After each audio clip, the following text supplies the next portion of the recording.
جب اس زمین پر اللہ تعالیٰ کے ولی مولا علی علیہ السلام کی ولادت کا وقت قریب آیا، تاریخ گواہ ہے 23 عام الفیل 11 رجب کو امام علی علیہ السلام کی والدہ بی بی فاطمہ بنت اسد خانہ کعبہ کے قریب آتی ہیں اور خانہ کعبہ کی دیوار پر ہاتھ رکھ کر فرماتی ہیں کہ اے اللہ اپنے ولی کا ظہور فرما۔ پس دیوار کعبہ کا ٹوٹنا تھا اور امام علی علیہ السلام کی والدہ کا خانہ کعبہ کے اندر جانا تھا۔ یہ منظر حضرت عباس ابن عبد المطلب دور سے دیکھ رہے تھے۔ جیسے ہی آپ نے یہ منظر دیکھا تو لوگوں کو چیخ چیخ کر کہنے لگے کہ ابو طالب کی زوجہ خانہ کعبہ کے اندر چلی گئیں، آؤ خانہ کعبہ کا دروازہ کھول کر ان کو خانہ کعبہ کے اندر سے باہر نکالتے ہیں۔ جیسے ہی یہ بات مکہ سے پورے عرب میں پھیلنے لگی تو لوگ دور دور سے خانہ کعبہ آنے لگے کہ ابو طالب کی زوجہ کے پیٹ میں بچہ تھا۔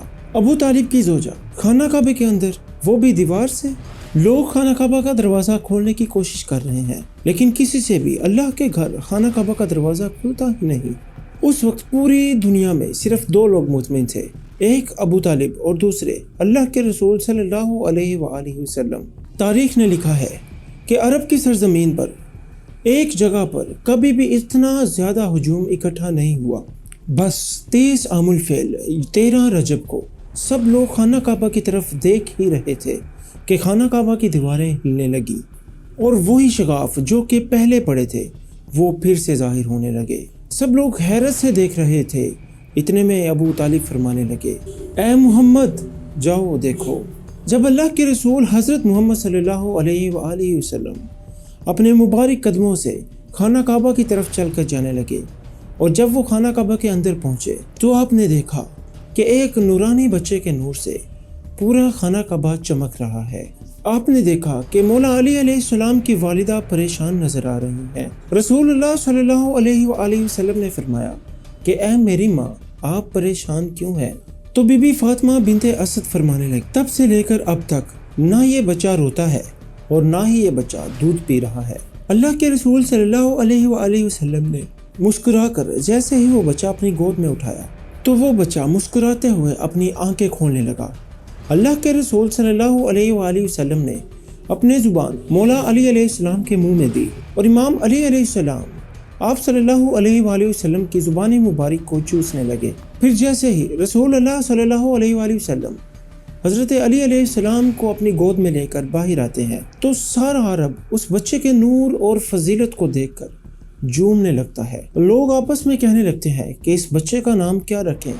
تو اللہ کے رسول صلی اللہ علیہ وآلہ وسلم نے فرمایا کہ آج سے پہلے اس پورے عرب میں اس طرح کبھی بھی کسی بچے کی ولادت نہیں ہوئی۔ اس بچے کی ولادت علی ہے، افضل و اعلیٰ ہے، اور اللہ کی مرضی بھی یہ ہے کہ اس بچے کا نام علی رکھا جائے، یعنی وہ بلندی جس بلندی پر کوئی پہنچ نہ سکے۔ پس فضا میں علی علی علی کی فضائیں بلند ہونے لگیں۔ اتنے میں جناب ابو طالب امام علی علیہ السلام کو اپنے گھر کی طرف لے کر جا رہے تھے تو راستے میں کسی ایک منافق نے کہا کہ اے ابو طالب کیا تم وہ رسم نہیں کرو گے جو کہ پورے عرب میں بچے کی پیدائش پر کی جاتی ہے؟ مکے میں رواج تھا کہ پیدا ہونے والے بچے پر سانپ چھوڑے جاتے تھے۔ اگر سانپ اس بچے کو مار دیتا تھا تو وہ سمجھتے تھے کہ یہ بچہ اپنے باپ کا نہیں ہے، اور اگر سانپ بچے کو کچھ نہیں کہتا تھا تو وہ سمجھتے تھے کہ یہ بچہ اپنے باپ ہی کی اولاد ہے اور یہ ہمارے لیے قابل عزت بنے گا۔ تو جناب ابو طالب نے اس منافق سے کہا کہ جاؤ اپنا سانپ لے کر آؤ جس پر تمہیں بہت زیادہ فخر ہے۔ جناب ابو طالب نے امام علی علیہ السلام کو ایک جگہ پر رکھا اور جب وہ سانپ لایا گیا اور سانپ جب امام علی علیہ السلام کے قریب پہنچا تو امام علی علیہ السلام نے اپنے ننھے ہاتھوں سے اس سانپ کو پکڑ کر چیر دیا۔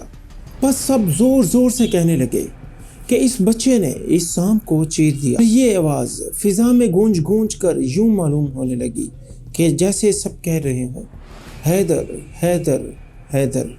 اس آواز کو سن کر آپ کی والدہ فاطمہ بنت اسد نے آسمان کی طرف دیکھا اور کہنے لگی کہ یہ میرا بچہ حیدر ہے، وہ شیر جس نے سانپ کو چیر کر 2 ٹکڑوں میں تقسیم کر دیا۔ سلام ہو اللہ کے ولی امام علی علیہ السلام پر، سلام ہو ان کی سخاوت، شجاعت اور امامت پر۔